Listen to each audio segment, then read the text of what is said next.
Io sono un ceramista trentino, abito ad Ala e qui svolgo la mia attività come ceramista. Ho iniziato da ragazzo, quando ero un ragazzo molto giovane, insomma, un po' per caso, tra amici abbiamo iniziato così un po' per caso a lavorare l'argilla. Sono sempre stato una persona molto creativa, lavoravo il legno, il metallo, per l'argilla era un mondo ancora a me molto lontano, che ci sarei arrivato parecchi anni dopo. Mi sono sposato molto giovane, ho famiglia, ho dei figli e questo, diciamo anche questo ambiente familiare mi ha portato a sviluppare anche la mia creatività. Ho iniziato ad approcciarmi all'arte soprattutto come mosaicista e come vetraio, soprattutto nella lavorazione del vetro. Quindi ho fatto dei corsi, ovviamente sono andato a Murano, sono andato in centro Italia, insomma, dove lì ho imparato e soprattutto ho fatto tanta esperienza personale, insomma, su alcune tecniche come la tecnica della lavorazione a caldo, vetrofusione, la lavorazione delle murrine, quindi cannello, e poi dopo tutto quello che era legato anche alla lavorazione del mosaico, sia in pasta vitrea e marmo e pietre naturali, quindi però lì si va già sul campo dell'arte musiva. Nel 2008 ho aperto una ditta perché io lavoro anche o sono artigiano, ceramista e sono anche dipendenti presso un'azienda. Nel 2008 ho deciso di licenziarmi e di aprire un'attività mia personale. Questa attività mia personale si chiamava Ivari, che è nata nel 2008 con lo scopo di realizzare, creare dei complementi d'arredo in vetro fuso. Questi complementi d'arredo in vetro fuso erano dei complementi molto particolari perché io riciclavo il vetro, quindi lo scarto di lavorazione che mi serviva, che veniva, diciamo così, prodotto durante la lavorazione delle lastre, io riciclavo questo vetro macinandolo, creando delle graniglie, dei filamenti particolari per creare poi quello che sarebbe stato l'aspetto decorativo, e ho anche vinto il premio artigiano in quell'anno. Durante la lavorazione del vetro mi sono avvicinato anche un po' alla stoviglieria, quindi avevo bisogno di creare della stoviglieria in argilla e di lì ho iniziato, diciamo così, proprio a portare avanti un progetto su due binari, quindi dovevo riniziare di nuovo a lavorare l'argilla e così ho documentato, poi ho fatto diversi corsi a Faenza, anche da persone, diciamo così, molto note, insomma, e poi ho fatto tantissima pratica. Nel 2012 ho chiuso la ditta Ivari e ho portato avanti quello che è adesso attualmente la mia ditta individuale, che si chiama Percorso Gilla. Quindi ho trovato un po' la mia strada. Non ho abbandonato il vetro e il mosaico assolutamente, però diciamo che questa antica tradizione millenaria mi ha proprio coinvolto al 100%. E quindi sto portando avanti, ho iniziato appunto nel 2012 e anche tuttora, ho portato avanti questo percorso argilla. Il percorso argilla è uno spazio che attualmente è situato qua ad Ala, nella città di Ala, in questa antica storica città del Trentino. Io mi occupo di produzione di complementi d'arredo, quindi faccio complementi d'arredo su commissione e didattica, sono due mondi ben separati. La produzione, ho il contatto diretto col cliente che mi ordina diciamo dei prodotti particolari, a volte lavoro con dei designer, con degli architetti, e poi c'è tutta la parte invece della didattica che è molto corposa che è anche molto interessante. E qui ho diciamo, degli allievi che vengono un po' da tutta Italia e qualcuno viene anche dall'estero perché io ho iniziato parecchi anni fa e mi occupo sia di didattica base, quindi il corso base sono per le persone che vogliono avvicinarsi a quest'arte che adesso sta andando molto di moda, e poi invece ho un percorso per colleghi e colleghe, quindi persone che hanno già un laboratorio però vogliono affinare delle tecniche. Le mie tecniche di insegnamento e di produzione vanno praticamente coprono parecchi millenni, quindi si parte dalla ceramica primitiva, quindi archeologia sperimentale. Io mi appoggio a dei colleghi e a dei allievi che sono degli archeologi e lì facciamo archeologia sperimentale. Io mi occupo della parte della ceramica, quindi realizzo la fossa, il prodotto, il materiale, quindi bisogna andare a prendere le argille naturali, bisogna prepararle, vengono realizzati addirittura gli utensili, quindi si prendono le ossa degli animali, le ossa degli animali vengono trattate.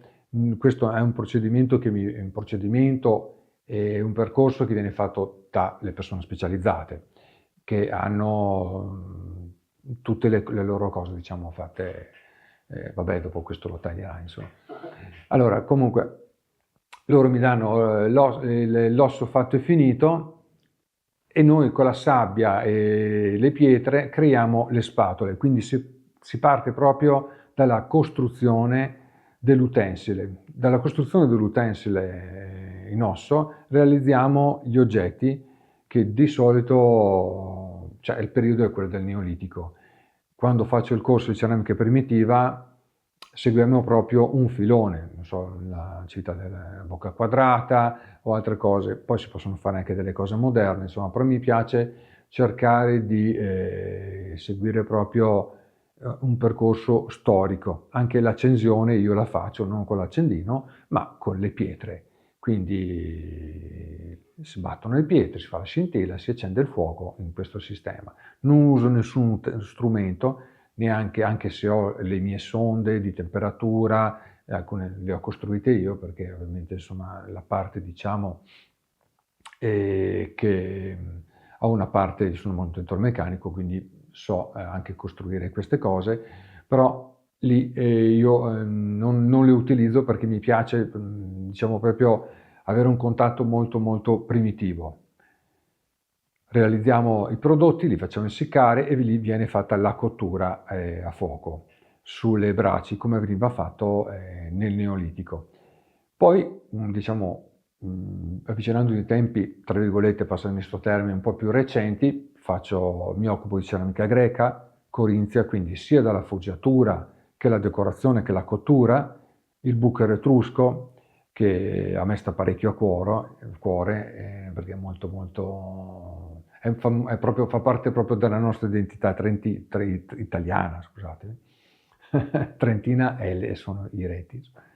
Poi la ceramica villanoviana, che sarebbe precedente, e poi c'è la parte orientale, quindi Cina, Giappone e Corea, quindi gli smalti a cenere che adesso vanno un parecchio di moda, e poi tutta la parte della nostra tradizione della ceramica del Medioevo, per arrivare più a tecniche più moderne, più attuali, che alcune sono state inventate e introdotte in Italia da ceramisti americani. Insomma.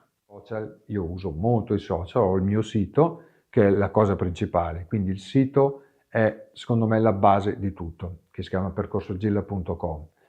Poi ho il blog che l'ho iniziato nel 2008, è un blog molto storico, che lì trovate tutte le informazioni riguardo tutta la mia attività, perché sul sito c'è tutta la parte legata alla produzione e alla didattica, con anche ovviamente il calendario corsi, eccetera, eccetera. Il blog invece io metto degli articoli dove spiego la tipologia di tecnica, questa tecnica si fa così, quella tecnica si fa così, perché questa terra e altre cose. E poi ci sono i social, Facebook e Instagram. Adesso noi tutti sappiamo benissimo che su Instagram trovate tantissime ceramiste che vendono i loro prodotti anche su piattaforme tipo Etsy, eccetera, eccetera.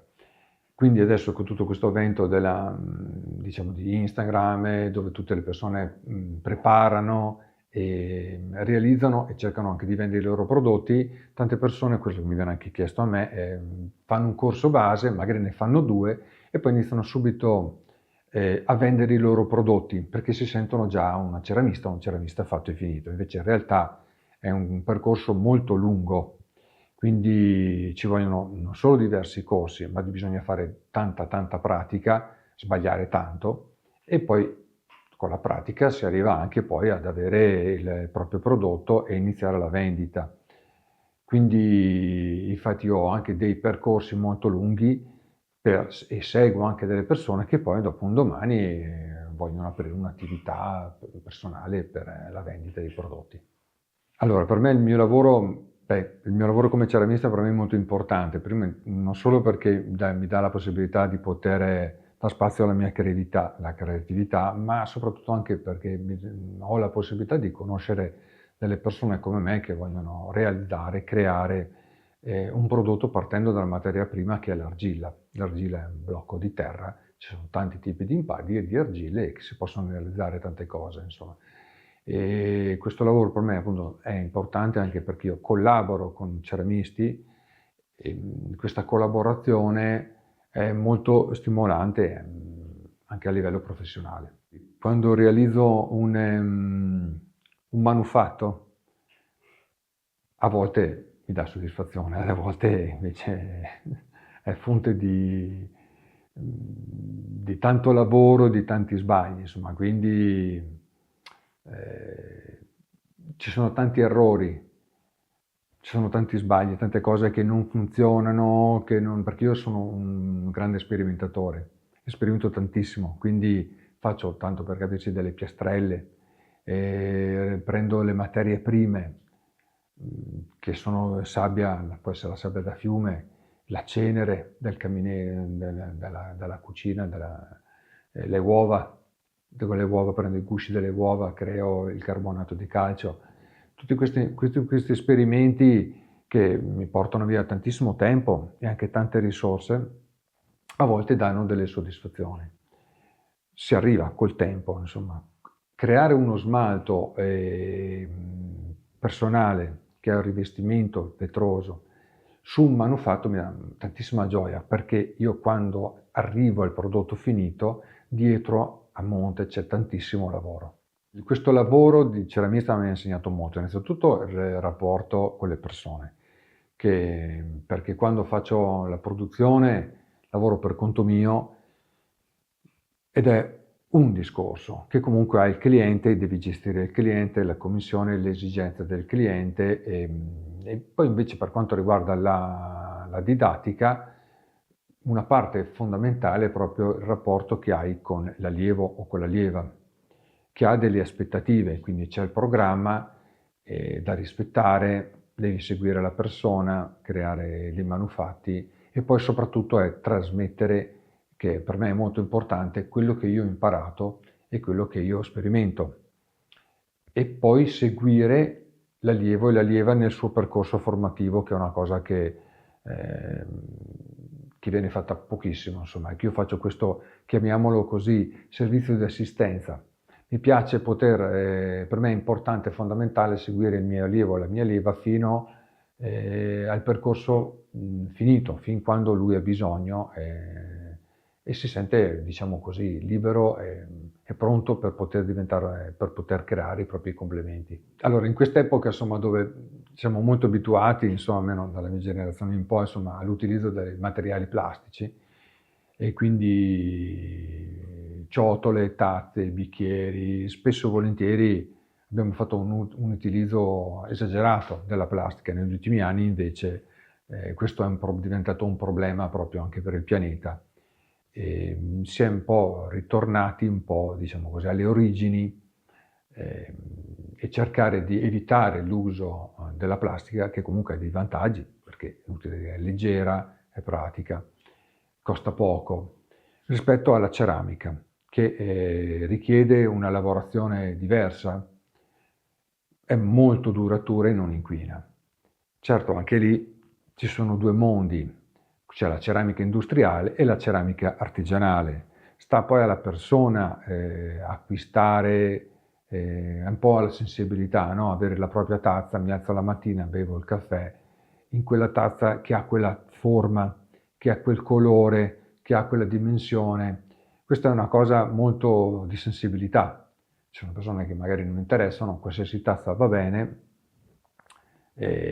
ma ho visto, soprattutto non solo nella richiesta dei complementi, ma anche le persone che vogliono imparare, che realizzare dei piatti personali fatti in un certo modo dà anche un certo soddisfazione poi quando si consuma il cibo.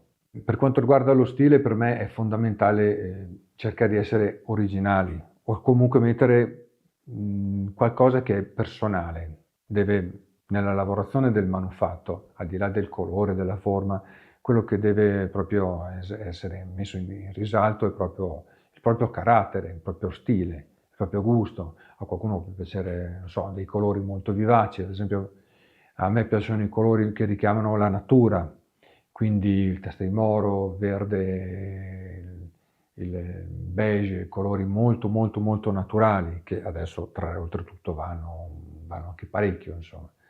Però ovviamente quando invece lavoro con dei design magari mi chiedono dei colori che possono essere molto molto particolari. Diciamo, a me piace molto la ceramica antica, quindi dei manufatti che non sono proprio molto commerciali, tipo il bucchero etrusco, la ceramica corinzia, e poi c'è una parte invece che è molto didattica e sperimentale, insomma, che è quello che viene chiamato raku moderno o raku americano, che lì bisognerebbe aprire un capitolo a sé, insomma, e spiegare bene la differenza tra le due cose. Comunque è una tecnica molto antica che è stata rivista negli anni 60 da alcuni importanti ceramisti americani. Ecco, io mi sono agganciato a loro, diciamo, su base alla loro storia, sto portando avanti anche questa, diciamo, tradizione che è una cosa molto, molto interessante, è una cottura che viene fatta all'esterno, in cui c'è bisogno anche di avere un abbigliamento adeguato, visto le temperature, perché il pezzo viene estratto dal forno a quasi 1000 gradi e quindi c'è anche tutta questa parte, diciamo così, di precauzione nella lavorazione. A me piace tantissimo lavorare con tante tecniche, la mia preferita è il tornio, che spesso e volentieri viene un po' così, per chi non lavora al tornio ha un certo fascino, per chi invece, per i ceramisti, tante volte la lavorazione al tornio viene presa un po' come una lavorazione un po' semi-industriale, come se basta prendere una pallina, metterla sul piattello del tornio e poi si fa girare il tornio e esce fuori la tazza. In realtà non è così, il tornio è antichissimo, ha origine ancora nella Mesopotamia ed è estremamente difficile. Quindi è molto difficile imparare il tornio, tutti imparano, quasi tutti insomma, però ci vuole tanto tanto tempo rispetto ad altre tecniche, che può essere il colombino, alastra, che con dei buoni corsi base si possono ottenere già dei buoni risultati. Siccome per me è importante essere proprio iscritto all'Associazione Artigiani Trentini, so su questo faccio un po' di pubblicità, però è vero, perché è un ambiente molto stimolante, è un ambiente importante dove c'è un confronto anche non solo fra artigiani, ma anche proprio fra associazioni degli artigiani e artigiano. Per me artigiano vuol dire dare la possibilità alle persone di poter ammirare, anche acquistare ovviamente, o imparare a realizzare un oggetto in argilla. Questa è una cosa estremamente importante per me.